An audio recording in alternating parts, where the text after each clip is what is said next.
Tell me what democracy looks like! This is what democracy looks like!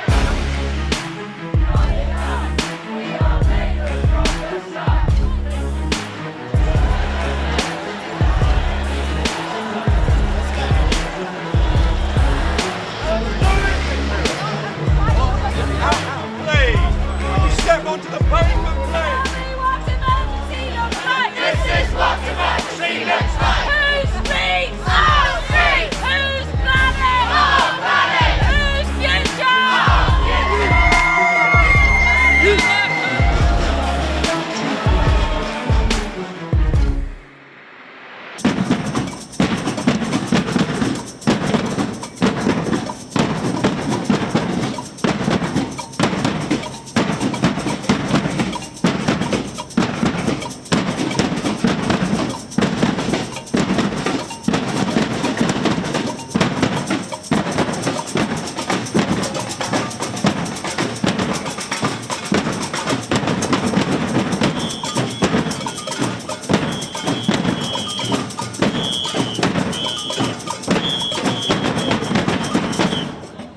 I'm here because I'm terrified at what I'm seeing, the changes that I've experienced in my lifetime and the speed in the last 5 years at which that's been accelerating. And we've got so many scientists saying things are happening far faster than they expected even 5 or 6 years ago. And I just don't think we've got much time left to change our lives. And I can change my own life, I can change what I do, but I'm here to encourage other people to change their lives, and some of that will need government action.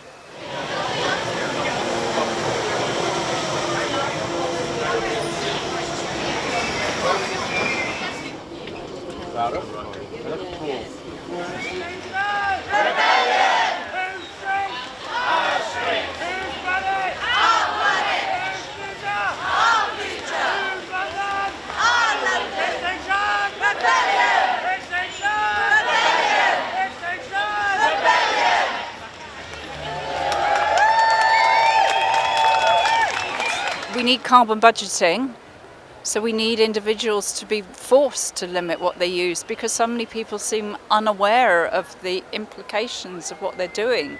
And BBC aren't leading on this. There needs to be more information to help people make changes.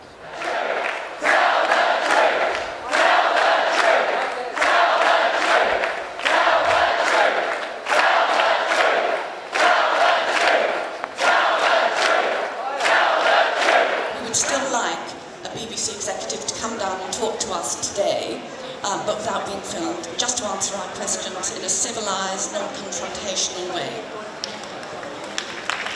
It's quite clear from the science where we are with climate change and how damaging this is going to become. Obviously, it's already damaging people in the global south.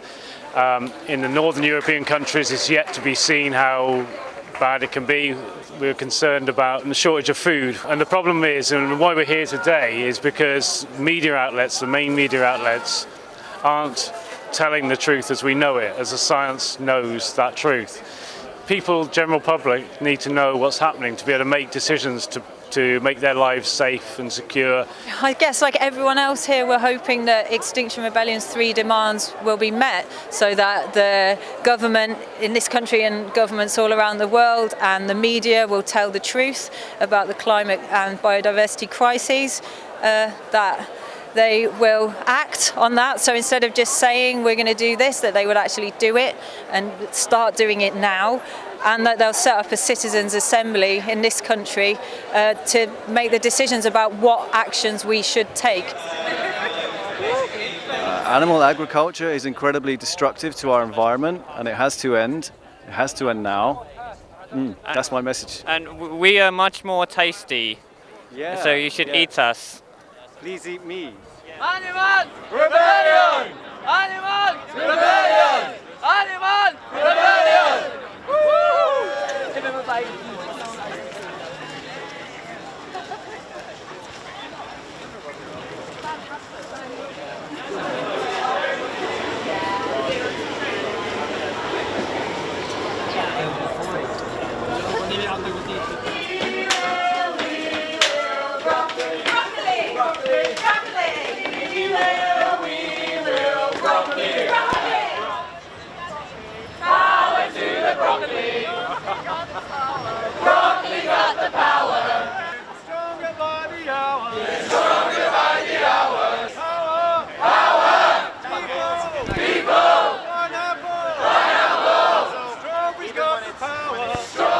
we're going to be going in and out of the intersection, just blocking cars, each round of cars for a little bit, having our dance party, and then clearing out. Oh, okay, it looks like the police are surrounding us, so that's interesting. Okay, we'll have a quick powwow. The conditions are very, very clear. People have to be in Trafalgar Square.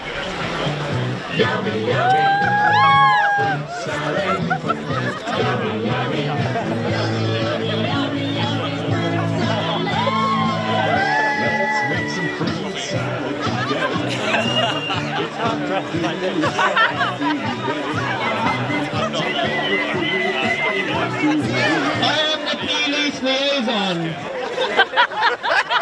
and they have informed us if we plan to dance for a period of like 5 minutes, we will be arrested. Section 14 of the Public Order Act. If you do not comply and move, so I'm confirming this so you can make your own decisions. Oh no!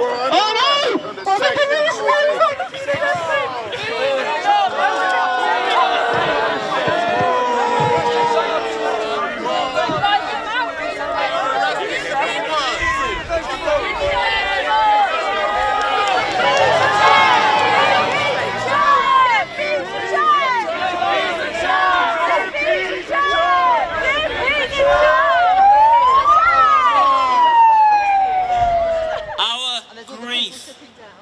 Our tears, our fears are powerful. They are our humanity.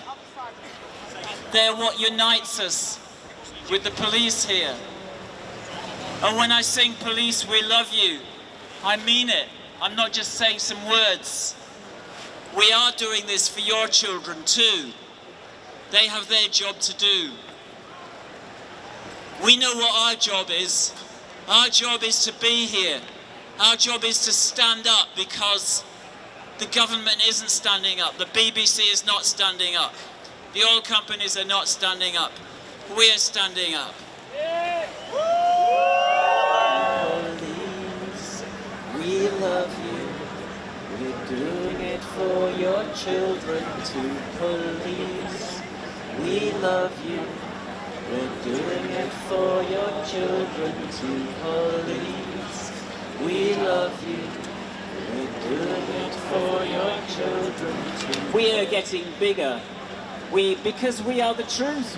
We are not an opinion, we are a truth. Currently on the BBC News on the front page, there's no coverage of this at all.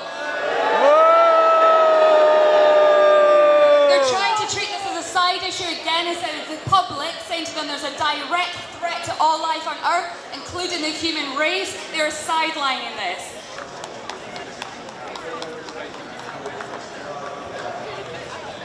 So we decided we wanted to highlight the crisis in biodiversity, and so we have made some giant animal heads, and they're all animals that are either extinct already or endangered. I'm going to turn around so you can see on my back.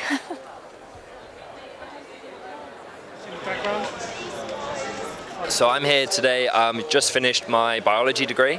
So I've spent 4 years basically studying how we're destroying our planet and all of the species extinctions and ecosystem collapses going on around the world. I've been studying the impacts that has on humanity. And essentially all of my professors keep saying, we know this is happening and no one's doing anything. And so my university degree has been 4 years of grief and frustration that nothing is changing, and it feels so amazing to be here and actually take all of that grief and frustration and put it into something productive. I'm incredibly worried about the climate change that's going on at the moment, and when I think about having kids, it terrifies me. Why don't we go round? This is the grief resistance march, so it's like death themed, which I thought would maybe like be a bit negative, but actually it's quite good to like try and scare people into taking action, I think, because it is really scary. It's a grief march because the Earth is in complete crisis, and it's basically like the idea that Earth is dying and we need to save it, and there's not going to be life if we don't, and we don't do it fast, so. People gonna rise like water, turn this system round. In the words of my great-granddaughter, climate justice now.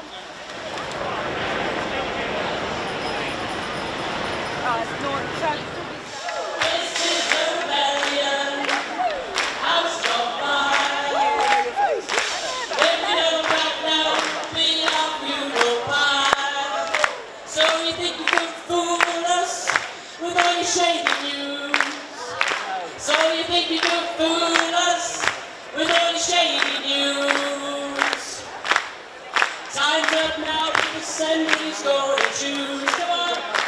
This is a rebellion. House on fire. This is a rebellion. House on fire. If we don't act now, it'll be our funeral pyre. This is a rebellion. House on fire. This is a rebellion. House on fire.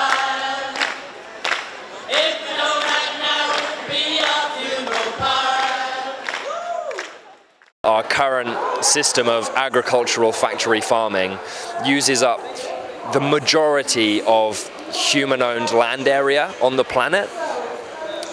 Is responsible, our pesticide and herbicide use is responsible for species extinctions, ecological collapse. So much of how we create our meat, and create seems such a horrible word to have to use, but that's how it is just not done in a way where we take the planet into account. Come and join us. The water's lovely. Step onto the pavement, please. Step onto the pavement, please. Can you step onto the pavement, please? Can you step onto the pavement, please? You are committing an offence. Get out.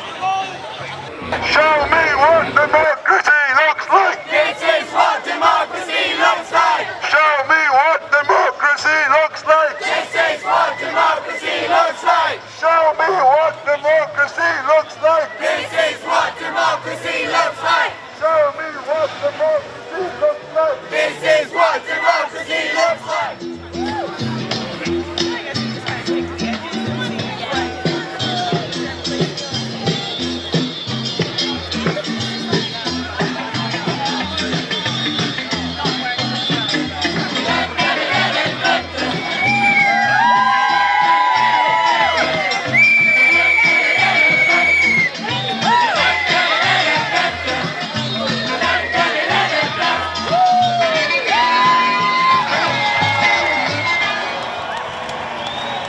I'm from farms, not factories. The trouble is you go into a supermarket and there it is, it's a product on the shelf, but that's been a life, you know, and it's not just there for our convenience, or shouldn't be. It has huge hidden costs on the environment and on the animals, and the overuse of antibiotics, and on the pollution it causes. So I would say that we could stop eating meat, or eat much less, and just reduce consumption, use alternative energy as much as possible, cut down on the heating of our houses. I think in an ideal world, my dream is that everybody, regardless of how wealthy they are or whatever, everybody has a carbon budget, like you would have a card. And you could use that carbon, which would be any way you wanted. You could either take a flight, or you could reduce the heat of your home, or you could make sure that all the food you buy is local and you don't buy pumpkins from Chile. So you could choose, but each person would have a limit on the amount of carbon that they can emit in their daily lives. And if you had a surplus at the end of the year, that's it. That's your choice. But there's no way that you should be able to trade it with someone who's rich. I think the problem is with all these movements is that, you know, what we all need to do, we have to do together, regardless if you're rich or not. And typically what happens is, you know, they just put the price up of aeroplanes or something, or, you know, damaging, polluting behavior. But then if wealthy people just carry on as usual, I mean, we have to stop that, you know. We have to make it equal. But I mean, you know, it's just a dream.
So, we're trying to make our way to Trafalgar Square, where the police have asked us to continue our dance party. However, as you can see, they're not letting us get through.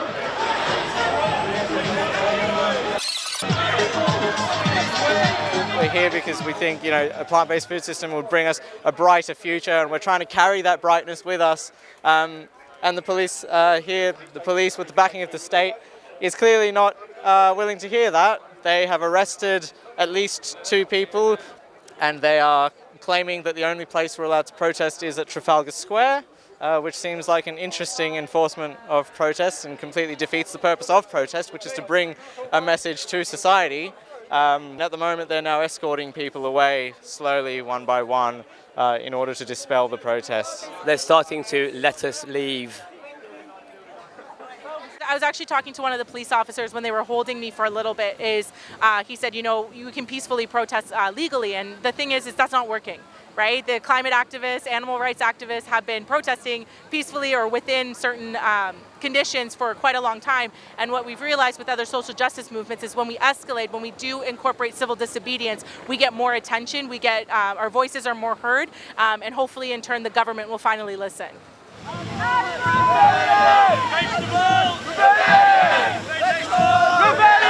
Earlier in the summer there was flooding which caused loss of crops. Cauliflowers, you couldn't buy cauliflowers.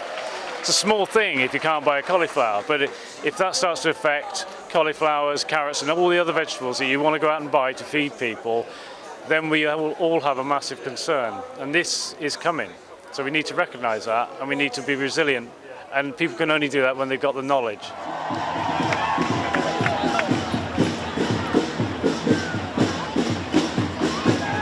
Inform yourself.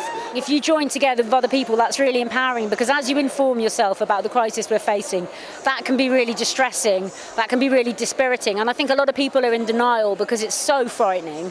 So if you join together with other people, other like-minded people, and that actually is more empowering. You can feel supported. You can feel that it is possible to do something. There is some hope.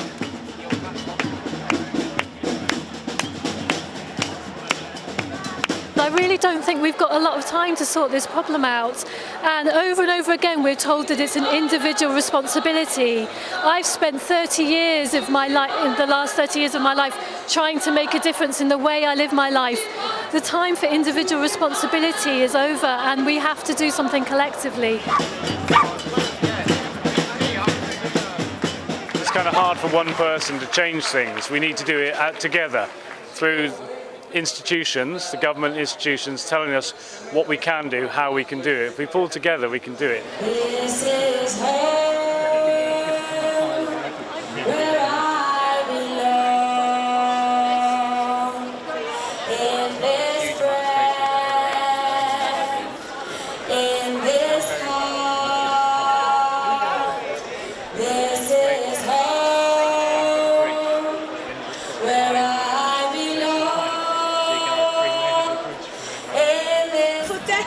people have been campaigning on the climate and it hasn't worked, so more drastic action must be taken. Where I belong, in this breath. I'm 32 and I thought I would have children, but how can I do this when the world they're inheriting is burning and flooding? Millions of people have already died through the direct causes of climate change. I'm ashamed. I feel guilty. I'm terrified of the societal collapse which is most likely coming. My government values profit over our planet and its life. I am unwilling and unable to stand aside and watch this happen. By being arrested, we demonstrate that we are one of the many who care deeply enough about this planet to lose an element of our personal freedoms. I recognise that this is my privilege. There are many who are unable to do this, and I do this on behalf of them and all life on Earth. The system we have created damages us, and it is my moral obligation to rebel against a government that no longer protects us. Thank you. In this heart, this is home, where I belong. In this land, in this earth,